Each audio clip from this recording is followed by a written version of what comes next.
So that's how the work happens. But they also do other things. They make these, I guess you'd call them rule books, something like you have in your school, what the rules are in the school. Here's the Convention on the Rights of the Child. They make this in countries like Canada.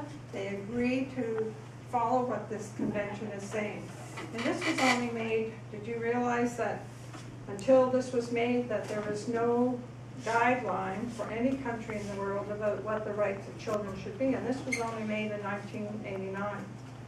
So it's fairly new about what children's rights should be. And if you read this, it would say something like in your declaration that children should not be harmed, they should not be abused, they should not be tortured, they should not be trafficked, they should not be prostituted, and we'll talk about all of those issues.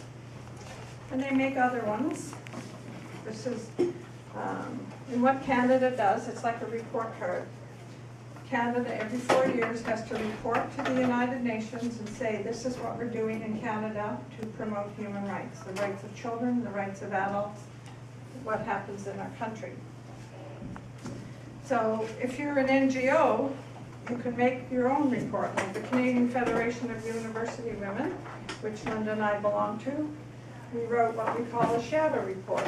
It's like a report card, and it says we agree with what Canada is doing or we don't agree.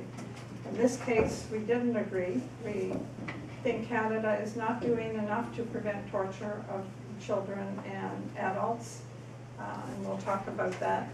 And this committee, this is the committee here, the Committee Against Torture. We took our report to them, and they agreed with us. They said, yes, Canada should be doing more. So that's how, as NGOs, we can go to the United Nations and say something to them. And that's inside of the United Nations in Geneva.